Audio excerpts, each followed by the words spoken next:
자, 계속해서 오늘 십계명 설교하는데요. 십계명 오늘 6번째 말씀입니다. 우리 성경 말씀 읽고 제6계명 살인하지 말라라는 제목으로 한번 살펴봅니다. 우리 성경 말씀은 출애굽기 20장 1절에서 13절까지 말씀을 우리 펴겠습니다.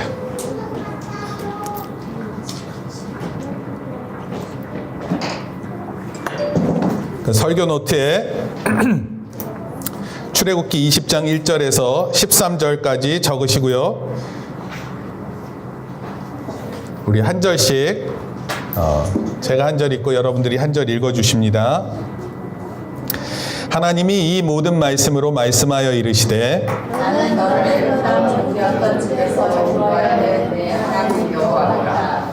너는 나 외에는 다른 신들을 내게 두지 말라. 너를 위하여 색임장을 만들지 말고 또 위로 하늘에 있는 것이나 아래로 땅에 있는 것이나 땅 아래 물속에 있는 것에 어떤 형상도 만들지 말며 그것들에게 절하지 말며 그것들을 섬기지 말라. 나 내 하나님 여호와는 질투하는 하나님인즉 나를 미워하는 자의 죄를 갚되 아버지로부터 아들에게로 3, 4대까지 이르게 하거니와 나를 사랑하고 내 계명을 지키는 자에게는 천대까지 내를 주리라. 나는 내 하나님 여호와의 이름을 망령되게 부르지 말라. 여호와는 그의 이름을 망령되게 부르는 자를 죄 없다 하지 아니하리라. 안식일을 기억하여 거룩하게 지키라. 엿새 동안은 힘써 내 모든 일을 행할 것이나 일곱째 날에는 내 하나님 여호와의 안식일을 너나 내 아들이나 내 아들이나 내 남종이나 내 여종이나 내 가축이나 내 가난의 모든 행위라도 아무 일도 하지 말라. 이는 엿새 동안에 나 여호와가 하늘과 땅과 바다와 그 가운데 모든 것을 만들고 일곱째 날에 쉬었음이라. 그러므로 나 여호와가 안식일을 복되게 하여 그날을 거룩하게 하였느니라. 내 부모를 공경하라. 그리하면 내 하나님 여호와가 내게 준 땅에서 내 생명이 되리라. 13절 다 같이 시작. 살인하지 말라. 자, 오늘 제6계명 살인하지 말라에 대해서 살펴보도록 하겠습니다. 살인하지 말라 이런 명령을 이렇게 들으면 대부분의 사람들이 이렇게 생각할 것 같아요. 나랑 관계없는 일인 것 같아요. 이 계명은 아마도 제가 제일 잘 지킬 수 있을 것 같아요. 평생 이런 죄를 짓지 않을 것이라고 안심하고 또는 부담 없는 계명이라 생각할지 몰라요. 그러나 오늘 설교를 다 듣고 나면 우리는 이 계명이 얼마나 오늘 우리 시대에 강력한 하나님의 말씀인지 깨달을 거예요. 이게 얼마나 중요한가. 이 살인하지 말라라는 계명이 얼마나 우리 시대에 필요한 것인가 깨닫게 될 것입니다. 뿐만 아니라 오히려 하나님 명령에 대한 무한한 책임과 부담을 가지게 될 거예요. 살인하지 말라 이 짧은 표현에는요 많은 뜻이 들어 있습니다. 그래서 오늘 이 말씀을 통해서 하나님께서 금하시는 것은 무엇이고 하나님께서 또 허용하시는 것은 무엇일까 한번 살펴봅니다. 영어로 먼저 살인하지 말라 이게 어떻게 영어로 쓰였는지 알아요? 한번 읽어볼까요? 시작. You shall not murder. murder라는 표현을 썼어요. You shall not kill이 아니라 murder라고 murder라는 단어를 썼는데 kill이라는 단어는 죽이다 이런 뜻인데 murder는 살해하다 이런 뜻이에요. 살해하다.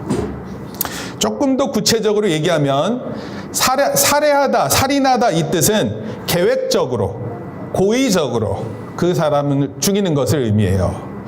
그러나 죽인다라는 이 표현은 죽인다니까 또 재밌는 표현이 있죠. 와, 죽인다. 이렇게 하면 뭐예요? 끝내준다 이런 뜻이죠. 예. 죽이다라는 뜻은 무슨 뜻이냐면 우발적, 우연히, 부주의함으로. 그래서 일어난 어떤 사람이 죽는 것을 의미하는 거예요. 그러니까 살해하는 것하고 죽이다 이 뜻은 달라요. 성경에서 살인하지 말라 했었을 땐 kill을 의미하는 것이 아니라 murder 이것을 의미하는 것입니다.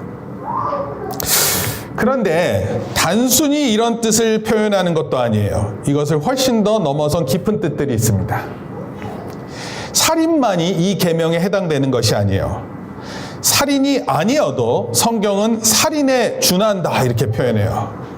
어떤 경우가 있는지 몇 가지가 있는데 지금부터 살펴볼 겁니다. 첫 번째, 살인이 일어나기 전 단계예요. 살인이 일어나기 전 단계.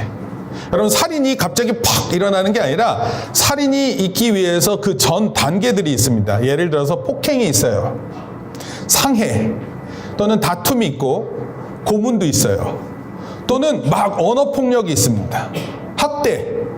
심지어 이 모든 일의 시작인 분노 있죠? 막 화가 확 치밀어 오르는 거? 이것도 다 살인의 이전 단계의 것들인데 이것도 성경은 살인에 해당된다고 예수님께서 말씀하셨어요. 이따가 우리가 그 말씀도 살펴볼 거예요. 그러니까 살인만 살인이에요? 아니에요. 살인 이전 단계에 있는 여러 가지 모습들도 살인에 해당된다 성경에서 얘기했어요. 저기요, 다 쓰면 기자들 같아요. 어저께 박항서 감독이 그 베트남 축구 경기 혹시 본 사람? 네, 저 봤어요. 말레이시아하고. 네. 근데 박항서 이겼어요. 그래가지고 와, 2002년도에 대한민국 4강 진출했던 느낌, 그 느낌이 살짝 들었습니다. 와, 박항서, 와, 진짜 저렇게 될 줄 누가 알았겠어요. 정말 신났습니다. 그런데 박항서 감독이 이렇게 말 한마디 하면은 그 다 베트남 기자들이 다 쓰거든요. 박항서 감독 같고 베트남 기자 같아요. 자, 자기한테 필요한 것만 적으면 돼요. 혹시 폭행, 상해, 다툼 이런 거 다 쓰고 있어요? 다 썼어요? 네. 아, 잘했고요. 그러니까 이거를 목사님이 알려줄게. 너희들 처음엔 다 쓰는데 안 되거든? 근데 이걸 자꾸 쓰는 사람은 뭘 써야 되는 거를 결국 알게 돼. 그러니까 쓰는 사람이 복된 줄 믿으세요. 목사님도 처음에 설교 기록할 때는 되게 못했어. 근데 나중에는 딱 예배가 딱 끝나고 나면 한 A4 반 정도에 깔끔하게 딱 해서 딱 나왔어요. 그렇게 되는 날이 오리라 믿습니다. 자, 그런데 봐요. 살인 이전의 단계 모두 살인에 해당된다. 아마 우리들 스스로는 이렇게 생각할 거예요. 우리 가정엔 폭력이 없는데, 우리 가정에는 뭐 그렇게 욕도 별로 안 하는데, 우리 가정에서 막 협박하고, 막 고문하고 이러는 거 집에 없는데, 이렇게 생각해서 나랑 거리가 멀 거라고 생각하는데, 그러나 우리 사회는요, 지금 폭력이 심각한 수준에 있어요. 그냥 내가 알지 못하는 사람을 죽이기도 해요. 도대체 어디서 나온 생각과 마음인지 모르겠는데 그런 심각한 마음들이 있습니다. 왜 이렇게 됐을까? 제가 그 이유를 조금 설명할게요. 그럼 게임 중에 핸드폰 게임을 하는데 막 수류탄을 던지고요, 총을 쏘고 칼을 찌르고 심지어 핵폭탄도 날려요. 단순한, 여러분들이 생각할 때는 단순한 엄지손 동작 또는 컴퓨터로 하면 마우스 클릭 정도로 생각하는데 그런 모든 것들은 매우 폭력적이에요. 폭력이에요, 아니에요? 여러분 막 핵폭탄 날려봐. 핵폭탄 터질 때 우와 터졌다 이거 뭐 좋아하는데 그때 거기 있는 사람들 다 죽거든? 그래서 막 즐기는 거예요. 게임이 되게 폭력적이죠. 네, 폭력적이에요. 영화, 음악도 폭력을 보여줘요. 폭력을 보여주고 폭력을 들려줘요. 원래는 힙합이라는 게 소외된 흑인들이 백인 사회에 저항하기 위해서 또 그 백인 사회를 비판하기 위해서 힙합이 만들어졌거든요. 근데 그 내용이 그냥 거칠고 그냥 폭력적이에요. 랩 배틀에 보면 디스한다라는 게 있어요. 디스. 들어봤어요? 디스? 디스가 뭐예요? 디스라는 말은 respect라는 존경이라는 말에 그 반대되는 말이 disrespect이거든요. 그러니까 나 너 존경하지 않아 이 표현을 나타내는 랩을 가지고 하는 거예요. 그래서 상대방을 막 깎아내려요. 상대방 눈이 작으면 눈이 작다 그러고 키가 작으면 키가 작다 그러고 키가 크면 키가 크다 그러고 별의별 걸 트집 잡아서 그 사람을 공격하고 깎아내리는 거예요. 그리고 이걸 보고 막 좋아할 때 그 표현이 있어요. 또 막 이렇게 잘 그 상대방을 깎아내리잖아요. 상대방을 잘 공격하잖아요. 그러면 랩하는 사람들끼리 서로 막 좋아해요. 막 그런 거 봤어요? 못 본 척 하느라고 애쓰는데 다 봤어요. 목사님도 다 보이던데. 목사님도 그 누구예요? BY 때문에 랩을 막 좋아해서 들어봤는데 그러나 상당히 많은 다른 랩들은 욕이 많고 폭력적이고 그렇습니다. 영화에 보면 나이 제한이 있어요. 영화하고 게임에 나이 제한이 있어요? 없어요? 있어요. 영상물 등급이라 그래서 전체가 볼 수 있는 것, 그리고 12세 이상만 볼 수 있는 것, 15세 이상이 볼 수 있는 것, 청소년은 볼 수 없는 것 이렇게 구분합니다. 청소년 관람 불가 혹시 본 사람 있어요? 안 본 척 하느라고 애쓰는데. 게임 이용 등급도 있어요. 전체 이용과 또 12세 이용, 15세 이용, 청소년 이용 불가 이런 게임들이 있습니다. 어떤 사람들은 이렇게 생각해요. 야, 이거 지켜야 된다. 근데 어떤 사람들은 나이에 상관없이 할 수 있다고 생각해요. 그리고 이렇게 얘기해. 친구들 다 해요. 내 친구도 이거 하는데? 그리고 괜찮다고 생각하는 거예요. 폭력을. 여러분, 폭력이 무서운 이유가 뭔지 아세요? 여러분, 영화를 보고 그리고 게임을 통해 폭력을 계속 습득하는 사람들에게 무서운 점은 뭐냐면 폭력을 고통 없이 느껴요. 고통이 원래는 주먹으로 얼굴 한 대 맞아봐 얼마나 아픈데, 핵폭탄 맞아봐 얼마나 아픈데, 근데 그거를 그냥 아무 느낌 없이 그것을 보고 느끼는 거예요.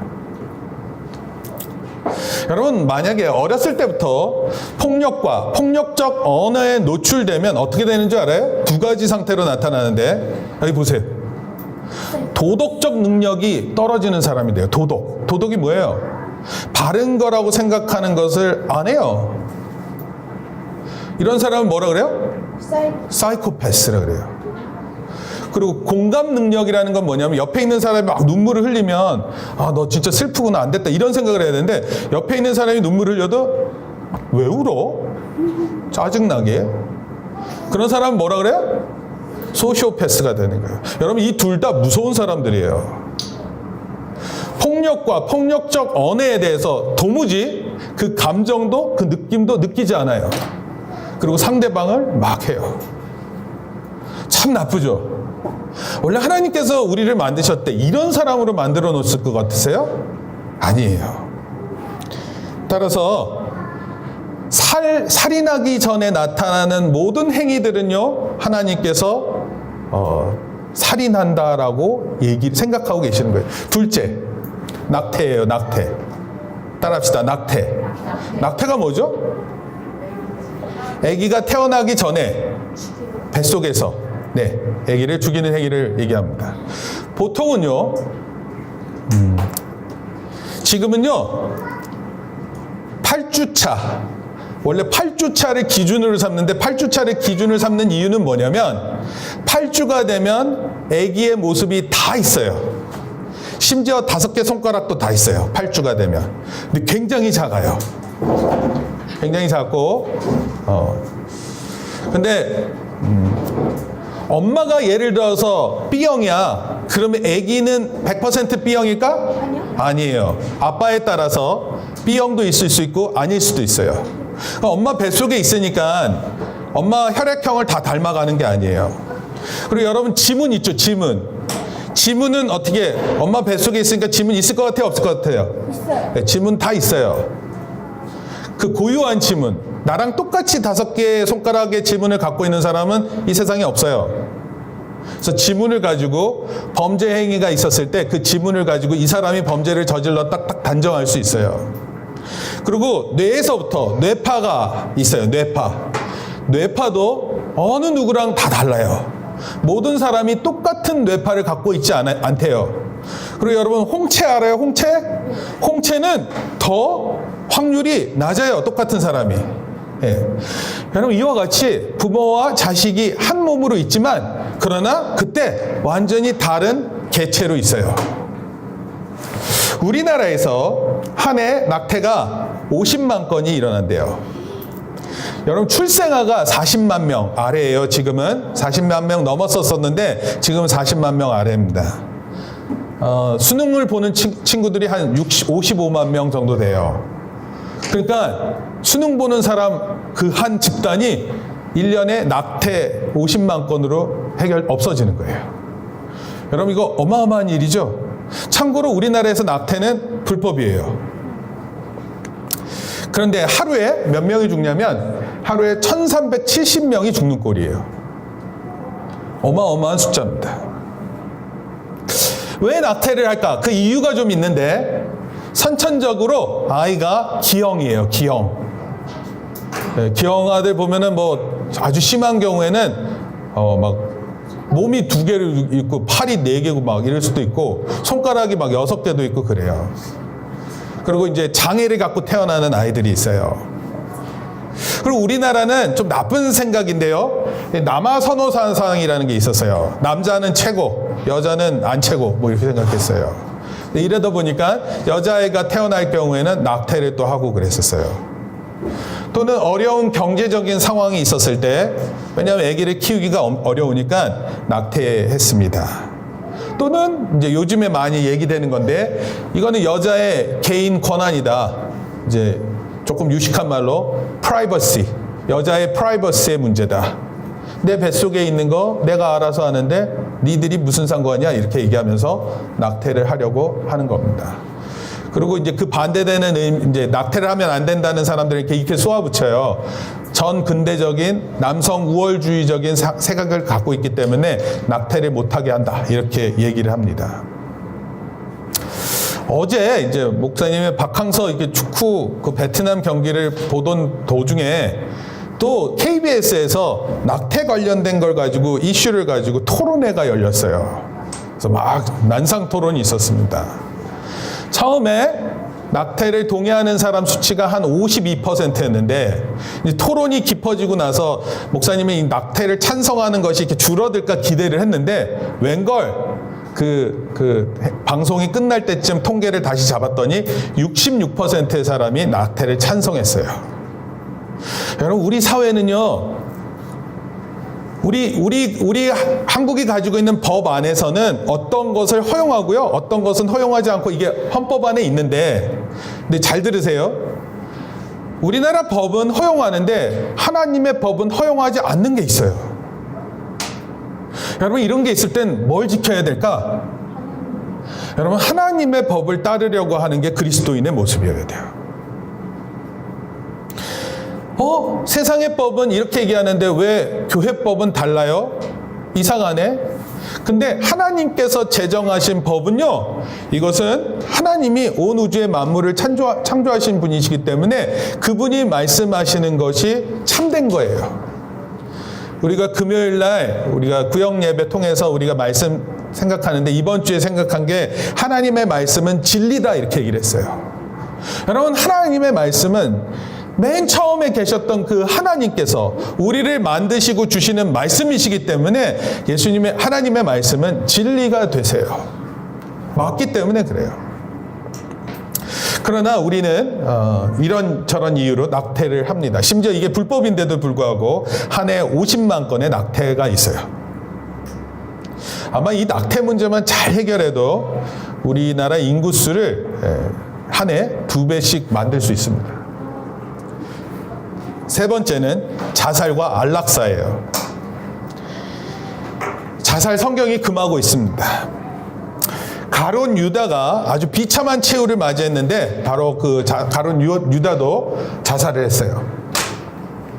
여러분 자살은 개인적인 행동이에요.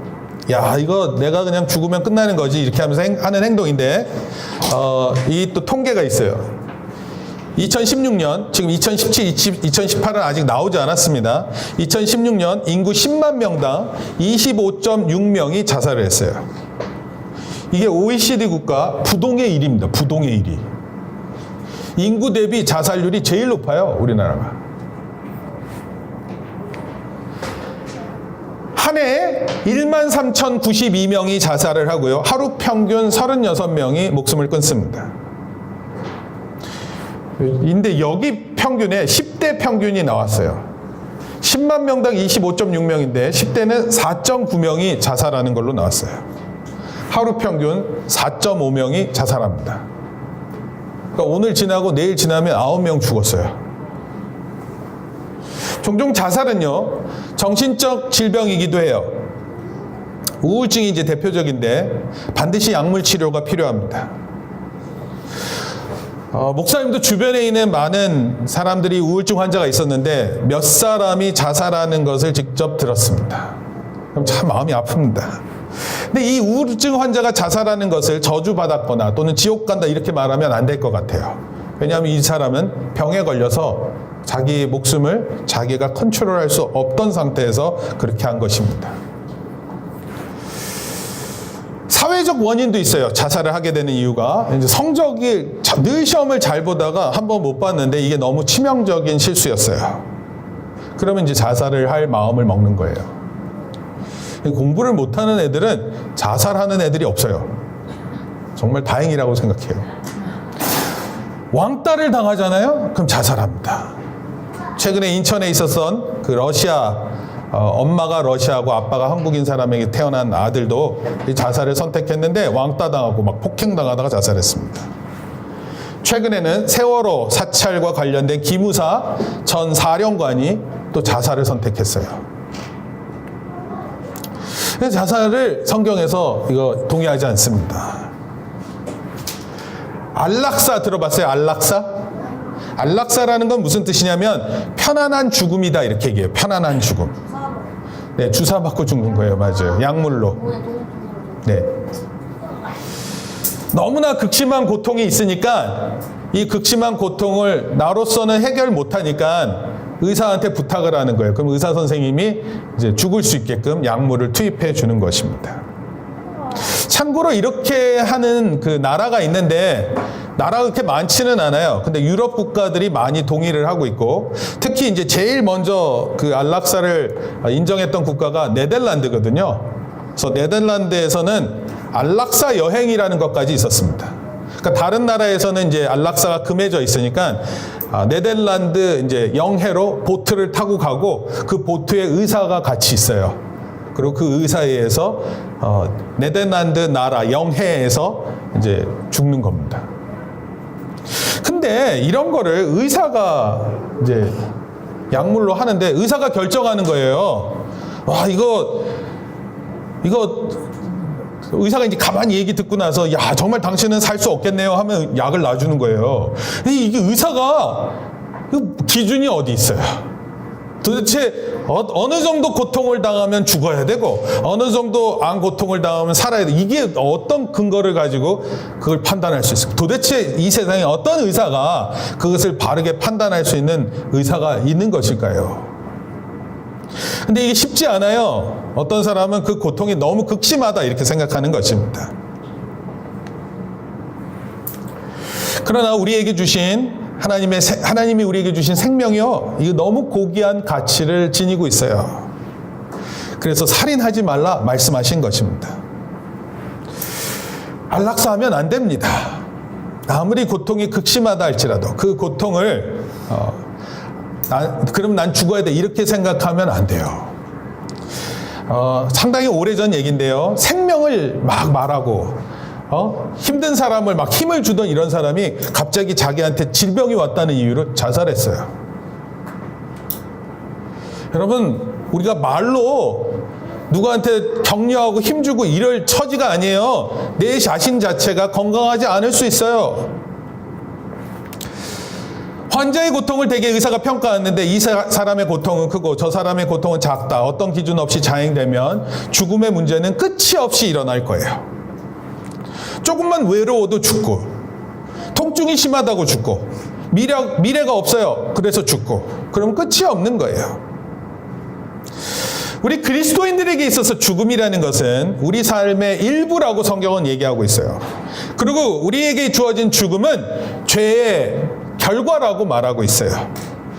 그리고 또한 죽음을 통해서 하나님께 나아가기도 하고 죽음을 통해서 천국을 가는 그런 것임을 우리에게 확신하며 말씀해 주고 있어요. 그래서 성경을 잘 읽다 보면 죽음이 나쁜 게 아니다.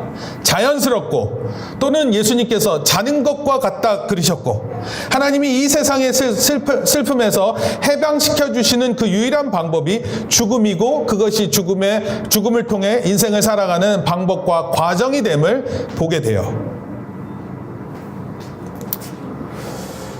이런 것들이 우리에게 그 살인하지 말라는 하나님의 마음에서 비롯된 생각입니다.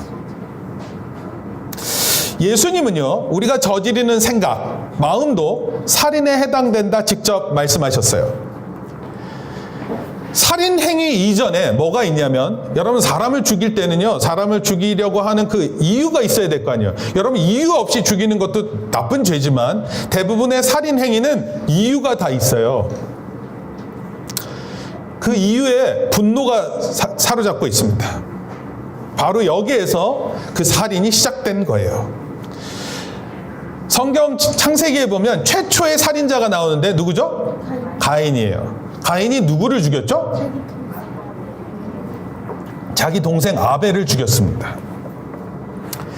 가인이 살인을 하자 하나님이 말씀하셨어요. 한번 이 성경 말씀 읽습니다. 다 같이 시작. 네, 뭐라고요? 너가 분한 게 어찌 된 것이냐? 얼굴색이 변하는 게 어찌 된 것이냐? 이게 분노하는 사람들의 특징이 있죠? 그렇죠? 분노하면 얘 화났구나 이걸 알 수 있어요. 얼굴색 변하죠? 변해요. 눈빛이 달라지죠? 말투가 달라지죠? 그 순식간에 알 수 있어요. 근데 하나님이 그거 알아차려서 가인에게 말했어요. 이 상태, 이 분하여 하는 상태, 이게 지금은 살인 이후의 모습인데 사실은 이 상태에서부터 시작해서 살인까지 간 거였어요. 마태복음 5장 22절에도 시작. 나는 너희에게 이르노니 형제에게 노하는 자마다 심판을 받게 되고 형제를 대하여 나가라 하는 자는 공회에 잡혀가게 되고 미련한 놈이라 하는 자는 지옥불에 들어가게 되리라. 이 세 가지 표현이 있는데 형제한테 노하는 자라는 건 화내는 사람이에요. 화내는 사람. 화내는 사람 잘 들으세요. 아주 자주 화내는 사람들 잘 들으세요. 이 심판받는다 그랬어요. 화내면. 그리고 형제한테 나가라. 이거 이따가 설명할게요. 이렇게 표현하는 사람은 공회에 잡혀간다 이런 뜻이에요. 이건 지금 오늘날로 말하면 공권력이에요. 예를 들어서 경찰한테 잡혀간다 이런 뜻이에요. 검사한테 잡혀간다. 미련한 놈 이렇게 표현하면 어디 가서 불탄다고요? 지옥불에 간다 이렇게 얘기했어요. 야, 이 미련한 것들아 이렇게 한마디 하면은 지옥불에 가서 불탄다니까요. 예수님이 이렇게 말씀하셨으면 예수님께서 이런 마음을 가만두시겠다는 거예요? 안 가만두시겠다는 거예요? 예, 가만두지 않겠다 이런 뜻입니다. 예수님은 살인하지 말라는 말씀을 설명하시면서 형제에게 분노하고 또 욕설하죠? 욕하죠? 이런 것은 살인자와 같다 말한 거예요. 여러분, 나가라는 표현은 뭐냐면 텅 비었다 이런 뜻이에요. 텅 비었다. 뭐가 텅 비었을까? 마음이 텅 비어요? 머리가 비었다고 얘기할 거 아니에요. 그래서 뭐라고 부르는 거예요? 야, 이 바보야. 야, 이 멍청아. 이렇게 이야기하면 뭐라 그러는 거예요? 나가라 이렇게 표현한 거예요. 나가라. 그러면 이게 경찰한테 붙잡혀간다 이런 뜻이에요. 여러분, 야, 이 바보야. 그럼 경찰이 우리 잡아가요? 안 잡아가요. 근데 하나님의 법은 훨씬 더 깊이 보고 있어요. 그러니까 여러분 이런 말 하면 안 돼요. 여러분 나쁜 말은 진짜 하면 안 돼. 그 이유에 대해서 이따가 설명을 해드릴게요.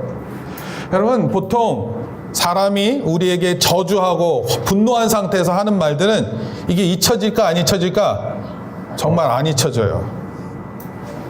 목사님 기억하는 중학교 1학년 학생이 있었어요. 아빠가 아들한테 개 삐삐 이렇게 했어요. 개 삐삐. 이 말 하나가 이 아이를 다 바꿔놨어요. 삐뚤어지겠다고 마음을 먹었고 그 뒤로 바른 길을 걷지 않았어요. 말 한마디예요. 말 한마디. 목사님 때는 초등학교 때도 학교에 그 육성앱인가 이런 거 냈어요.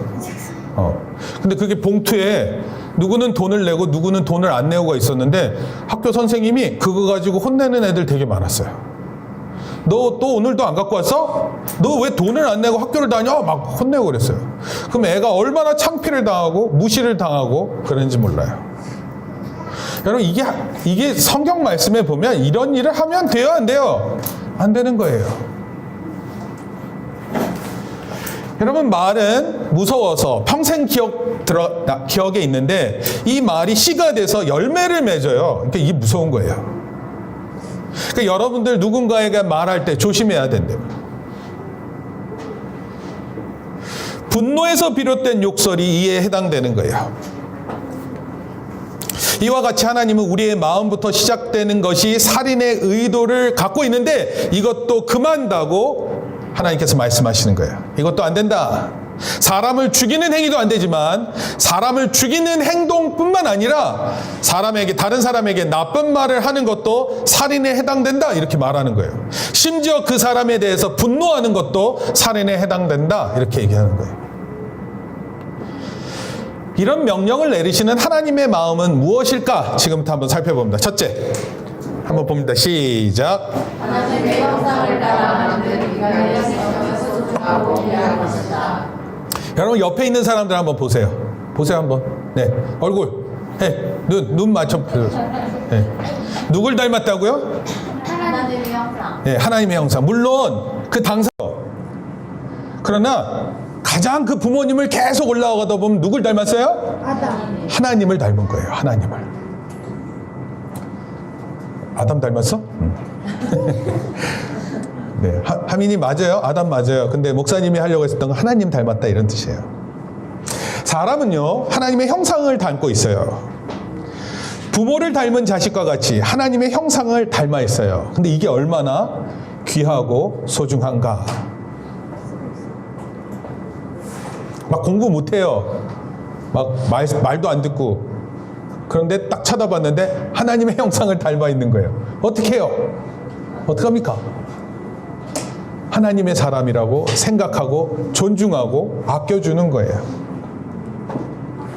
성경에 보면 하나님께서 참새를 귀하게 여기실까요? 하나님께서? 네, 귀하게 여긴다 그랬어요. 여러분 요즘엔 참새가 좀 드물어요. 네, 목사님 때는요 막 이렇게 고무줄 총에 돌 집어넣고 해가지고 그 참새도 잡고요. 그 다음에 덫을 놔서 참새를 잡고 참새를 잡은 다음에 이 가운데 손가락으로 이렇게 딱밤을 딱 주면 참새가 기절을 해요. 그러면 그걸 가지고 이제 구워 먹고 그랬어요. 네.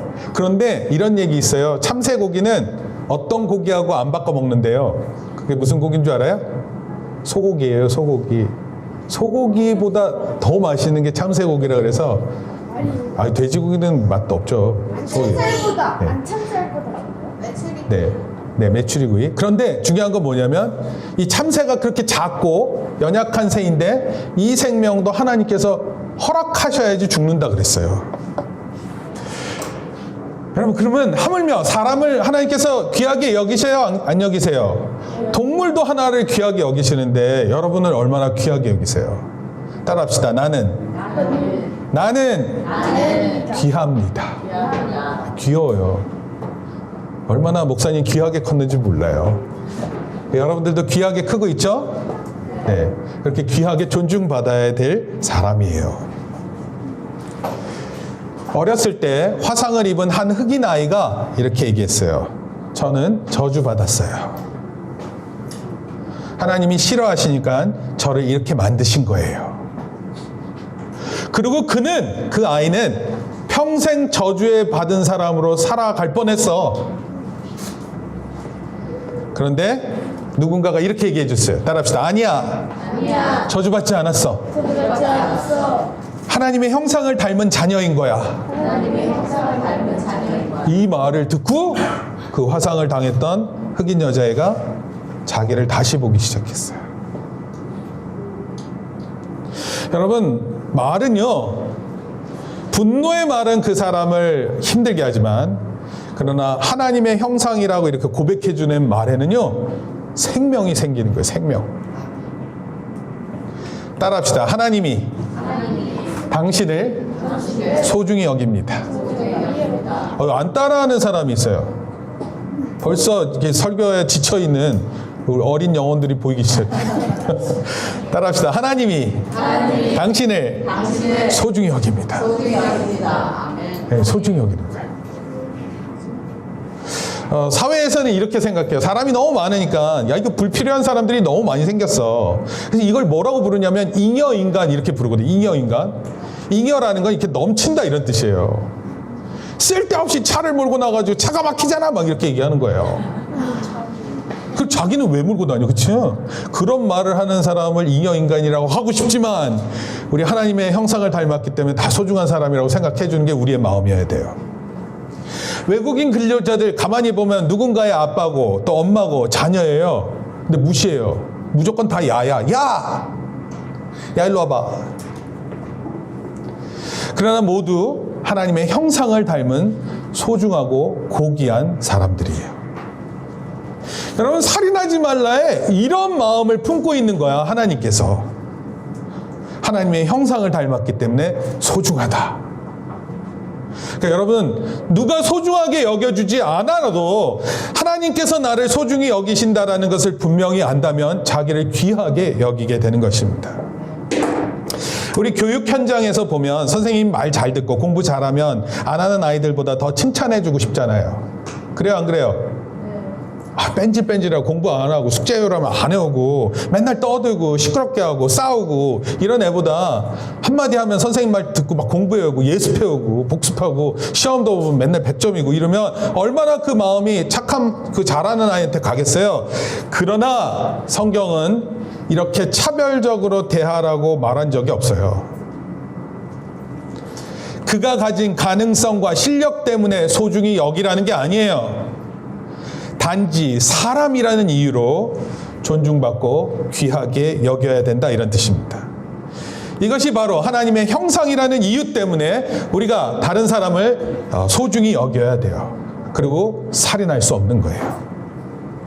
다음 둘째, 한번 따라합시다. 시작. 살인하지 말라는 것은 서로 사랑하는 뜻이다. 여러분, 뭐 하지 말라 그러니까 하지 않으면 되는구나 이렇게 생각하는데 사실은 그게 아니에요. 하지 말라는 뜻에는 더 뭘 하라라는 적극적인 말 표현이 있어요. 그게 뭐예요? 따라합시다. 서로 사랑하라. 요한 1서 3장 15절에서 16절에 보면 이런 말씀이 있어요. 한번 읽어볼까요? 시작. 그 형제를 미워하는 자마다 살인하는 자니 살인하는 자마다 영생이 그 속에 거하지 아니하는 것을 너희가 아는 바라. 그가 우리를 위하여 목숨을 버리셨으니 우리가 이로써 사랑을 알고 우리도 형제들을 위하여 목숨을 버리는 것이 마땅하니라. 살인하는 거 이렇게 막 얘기하다가 갑자기 여기서 우리가 목숨을 버리서 우리가 이로써 사랑을 알고 형제를 위하여 목숨을 버린 것이 맞다. 사랑하라 이렇게 얘기하는 거예요. 미워하는 자에 시작해서 살인하는 거 얘기하면서 그러다가 갑자기 형제를 위해서 사랑하라. 살인하지 말라는 말은 다르게 말하면 사랑하라 이런 뜻이에요. 여러분, 이게 하나님의 마음이에요. 분노와 시기와 질투를 버리고 하나님 앞에서 서로 사랑하라 이런 겁니다. 여기 보면 이런 표현이 있었어요. 살인하는 자마다 영생이 그 속에 거하지 아니하는 것을 너희가 아는 바라. 여러분, 살인하는 자, 또 이거 넓게 얘기하면 미워하는 자, 이런 사람 안에는 뭐가 없다고요? 영생이 없대요. 영생. 마음속에 미움이 싹 트는 순간 그리스도인의 생명이 없어지는 거예요. 여러분, 사랑하는 사람에게는 생명이 있지만 사랑하지 않는 사람에게는 생명이 없어요. 여러분, 아무리 좋은 생각, 좋은 말, 그런데 이게 미움에서 시작됐어. 그러면 이것은 생명이 없는 가르침, 생명이 없는 교훈밖에 안 돼요. 그래서 많은 사람들이 힘없이 살아가요. 힘없이. 사랑하라라는 말이 매우 힘없이 나가요. 그러나 이걸 아는 사람들은 우리가 하나님의 형상을 닮았고 우리가 살인할 수 없고 우리 안에 서로 사랑하는 마음이 많아야 된다. 이것을 아는 사람들은요, 이것을 힘있게 말할 수 있는 거예요. 서로 사랑해야 돼. 다투면 안 돼.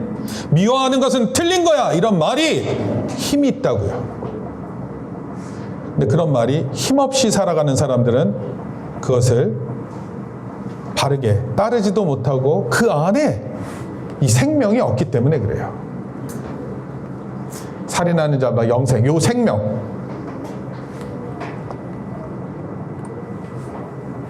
우리 자신을 하나님 앞에서 돌아볼 때 정말 중요한 것이 있어요. 나의 동기가 무엇인지 살피는 거예요. 여기 왜 왔어요? 이유가 뭐예요? 분명한 이유가 있어야 돼요. 저는 오늘 하나님을 예배하러 여기 왔습니다. 하나님 말씀 듣고 그 말씀에 순종하려고 왔습니다. 이게 우리의 목적이어야 돼요. 여기 왜 왔어요? 그럼 물어보면 왜 왔지? 너 왜 왔니? 남의 사정을 묻는 게 아니라 자기 스스로를 물어봐야 돼요. 내가 여기 있는 이유가 무엇인지. 아무리 그 과정이 괜찮고 결과가 좋더라도 그 시작과 동기가 분노와 고집, 이기심으로 뭉쳐 있으면 이건 잘못된 거예요. 목사님은 종종 공부 잘하는 친구들 아이의 마음에 이게 가득한데 공부를 잘해. 그럼 정말 불안해. 정말 나쁜 짓을 할까봐 불안해요. 형제를 미워하는 자마다 살인하는 자이기 때문에 생명이 없다고 말씀하시는 거예요. 이 말씀을 꼭 기억하기를 예수님의 이름으로 축원합니다. 자, 셋째. 세 번째까지 오늘은 시작. 가능한 우리 모두 하나님이 주신 생명을 사랑하고 화해의 사람, 평화의 사람이 되어야 한다는 것을 의미합니다. 살인하지 말라는 말에 뭐가 들어있다고요? 가능한 하나님이 주신 생명을 사랑하고 화해하는 거예요. 화해. 여러분 싸울 수 있잖아. 그럼 빨리 화해하라고. 내가 잘못한 게 없는데 왜 화해해? 그게 아니라 화해하는 사람이 이기는 사람이야. 화해하는 사람이 더 큰 사람이야. 싸웠는데 내가 틀리지 않았어. 이 사람보다 화해를 먼저 하는 사람이 훨씬 큰 사람이에요. 그리고 또 평화의 사람이 되는 거야. 두 사람이 있는데 막 싸우잖아. 목사님 보세요. 두 사람이 이것도 중요한데 목사님 봐야지. 두 사람이 막 싸우고 있는데 그때 누구 편 들어가지고 이러고 있는 게 아니라 그 사람을 싸우지 않게 해주는 사람이 훌륭한 사람이에요. 남과 북이 막 싸우고 있으면 그때 누군가 와서 아유 너희들 싸우면 되니? 이렇게 하는 사람이 훌륭한 사람이라니까. 그리고 그 나라가 훌륭한 나라예요. 사실 베트남하고 한국은요 좀 좋지 않은 관계에 있었어요. 한국이 베트남 전쟁에 참전했다가 베트남 사람들을 많이 죽였거든요. 전쟁하면 사람들이 많이 죽어요. 그리고 착한 사람들도 죽어요. 총 쏘면 나쁜 사람한테만 총알이 날아가요? 아니에요. 착한 사람도 의외로 많이 죽었어요. 근데 박항석 감독 때문에 한국은 너무 좋은 나라가 돼버렸어요, 갑자기. 여러분, 우리가 정말 그렇게 쓰임받으면 좋을 것 같아요. 우리 조상들이 또는 우리 선조들이 잘못한 게 있으면 그것을 화해로 이끌어낼 수 있고 그것을 평화로 이끌어낼 수 있는 여러분들이 돼야 돼요. 여러분, 그러기에 우리 안에 이런 마음이 있는 게 중요한 거예요. 모든 생명에는 하나님의 형상이 깃들어 있다는 걸 믿는 거예요. 공부 좀 못하고 힘이 없고 능력이 없고 그렇다 하더라도 그 사람에게 소중한 인간됨을 기억하고 그 사람과 사랑을 나누는 것, 그리고 그 사람들을 힘을 주는 것, 이게 소중한 것임을 깨달아야 돼요. 그리고 더 나아가 화해하는 사람, 평화를 이루는 사람이 중요한 거예요. 마태복음에 보면 이런 말씀이 있어요. 시작. 너를 고발하는 자와 함께 급히 사화하라. 그 고발하는 자가 너를 재판관에 내어주고 재판관이 옥리에게 내어주어 옥에 가둘까 염려하라. 길을 걸어가고 있는데 너를 고발하려고 하는 사람이 있는가? 당신 때문에, 너 때문에 힘들었어. 너 때문에 내가 손해를 너무 많이 입었어. 그래서 이제 고발하러 가는 거예요. 만약에 그 사람이 있으면 그 사람, 그래 고발해 이렇게 싸우는 게 아니라 그 사람은 빨리 사화하라는 게 뭐냐면 사과하고 화해하라고. 잘못한 거 빨리 다 물어주겠다고 얘기하고 그리고 빨리 화해하라는 거예요. 그 고발하는 자가 재판관에 넘겨주면 그때는 재판이 진행되고 감옥 가야 돼요. 여러분, 어느 누구가 재판관한테 재판받는 게 좋아요? 어느 누구가 감옥에 가는 것을 좋아하는 사람이 누가 있겠어요? 근데 어리석은 자는 그때까지 가서 그 일을 경험한다, 이런 뜻이에요. 될 수 있으면 빨리 사과하고 화해하라. 화해의 사람이 되라는 거예요. 그러니까 이 말씀을 보면 우리 하나님의 두 가지 모습이 보여요. 이 말씀 속에서. 하나는 내가 만약 살인하면 또 미워하고 분노하면 너도 피를 흘려야 되고 너도 심판을 받게 된다, 이런 뜻이에요. 하나님께서 일종의 엄중한 모습을 나타내는 거예요. 재판관한테 가면 이거 반드시 판결받고 이거 다 뒤집어 쓰고 감옥 가야 되는데 하나님께서 엄중하게 대하시겠다, 이런 뜻입니다. 또 다른 하나는 빨리 이렇게 해서 용서를 구하고 화해하면 좋겠다, 이런 거죠. 그러니까 다른 표현으로는 뭐냐면 따뜻하고 자비로우신 아버지, 슬픔에 잠긴 어머니의 모습을 하고 계시는 하나님의 모습이 보여요. 여러분, 하나님은 원래 사랑과 평화를 위해 우리를 만드셨어요. 우리 사람들을 통해서 사랑이 넘치게, 그리고 화해가 너무 많게 하기 위해서, 또 평화가 넘치게 하기 위해서 우리를 만드신 거예요. 그리고 예수님을 보내주셔서 이 모습을 더 회복시키려고 했어요. 그런데 도대체 어떻게 된 일인지 우리 삶에, 우리 사회에 살인이 넘치고 자살이 넘치고 낙태가 가득하게 됐는지 모르겠어요. 아니, 이것을 넘어서서 기독교인들이 어쩌다가 이렇게 분열하고 기독교인들이 서로 미워하고 분노하는 관계가 되었던 것인가? 어쩌다가 성도들 안에 예수님의 생명이 거하지 못하게 되었는가? 우리 주님이 매우 안타까워하시고 슬퍼하시는 거예요. 여러분, 오늘 6계명, 이 하나님의 마음을 이해할 수 있기를 바라요. 하나님이 우리를 살인하지 말라, 이 뜻은 한편으로는 하나님의 형상을 닮은 우리이기 때문에 서로 사랑하고 존중할 것을 하나님께서 명령하시는 거예요. 우리가 다툼의 대상, 시기의 대상, 미워하는 대상, 또는 죽여야 할 대상, 이러는 것이 아니라 평화의 대상, 화평의 대상, 또 우리를 사랑하는 사랑의 대상이 되게끔 하라라는 것입니다. 이와 같은 6계명의 진정한 의미를 생각하는 저와 여러분들 되기를 축원합니다. 그래서 우리 이렇게 기도해야 돼요. 결론적으로 말씀드립니다. 서로 죽이고 싸우는 일이 없게 해주세요. 가족끼리 미워하는 일이 없게 해주세요. 조국교회가 서로 자기의 유익만을 구하지 않게 해주세요. 기독교가 하나 되기를 위해서 기도해야 돼요. 그리고 여러분, 이렇게 질문해야 돼요. 하나님, 제가 나중에 커서 어떤 사람이 되어야 될까요? 제가 어떻게 해야 화해를 이룰 수 있을까요? 어떻게 해야 다툼을 멈추고 살인을 멈추고 시기를 멈추고 더 사랑하고 더 존중하고 더 아낄 수 있는 사람이 될 수 있을까요? 이렇게 하나님께 물으셔야 돼요. 하나님, 교회를 위해 어떻게 제가 섬겨야 될까요? 이거 물어보셔야 돼요. 그리고 마지막으로 제가 제안하는 거예요. 지금 당장 내가 가장 사랑해야 할 사람이 누구인지 한번 생각해 보세요. 도대체 누구이길래 나의 사랑을 못 받아서 자칫 잘못하면 미워하는 데에만 몰두하고 시기하는 데만 열중하고 세상 살아가는 일이 최고라고 생각하면서 살게 될지 한번 생각해 보세요. 누구를 내가 가장 사랑해야 될까? 빨리 한 명씩 다 적어보세요. 오늘 설교의 맨 마지막에 적는 거예요. 내가 가장 당장 사랑해야 될 사람이 누구인가? 안 적네. 적어야 돼요. 적으세요. 우리 어른들은 딱 한 사람 마음에 두십시오. 누굽니까? 그 사람. 솔직하게 해야지. 이제까지 솔직하게 안 했어? 이거야. 솔직히 이거야? 이거야. 썼어요? 다 썼습니까? 썼어요? 빨리 쓰세요.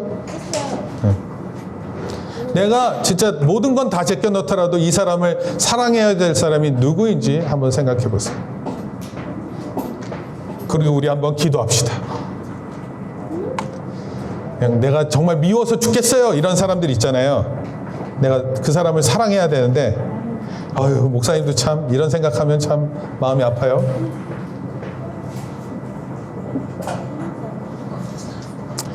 그리고 우리 한번 같이 기도할 거예요. 네, 이 시간 같이 한번 기도하겠습니다.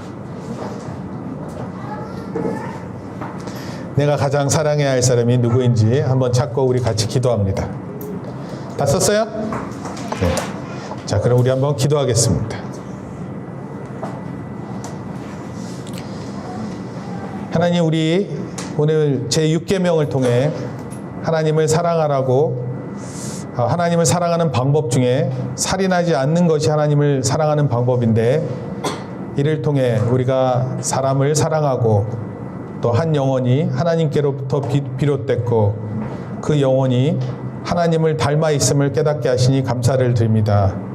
또 우리가 이 말씀에 따라 다른 영혼을 파괴하지 않고 또 시기하지 않고 질투하지 않고 분노하지 않는 우리의 삶이 되게 우리를 도와주시옵소서. 하나님, 먼저 하나님의 사랑을 깨달은 자로서 또 우리가 힘써서 사랑할 수 있는 사람이 되기를 원합니다. 화해의 사람이 되기를 원합니다. 존중하고 아끼는 그런 훌륭한 하나님의 사람들 되기를 원합니다. 하나님, 축복하여 주시옵소서. 모든 우리 학생들과 어른에 이르기까지 하나님 사랑하고 또 한 인격체를 진심으로 사랑하는 우리들 다 될 수 있게 우리를 인도하여 주시옵소서. 감사를 드리며 예수님의 이름으로 기도합니다. 아멘. 이제는 우리 주 예수 그리스도의 은혜와 하나님 아버지의 크신 사랑과 성령님의 감화 감동 교통하심이 이제 살인하지 말라는 말씀 속에 감추인 하나님의 사랑을 깨닫고 또 많은 사람들을 사랑하고 특별히 오늘 한 사람 이름 적은 그 사람을 사랑하기로 다짐하고 돌아가는 우리 성도들 머리 위에 또 우리 자녀들 머리 위에 이제로부터 영원토록 함께 있을지어다. 아멘. 우리 하나님께 영광의 박수를 돌립니다.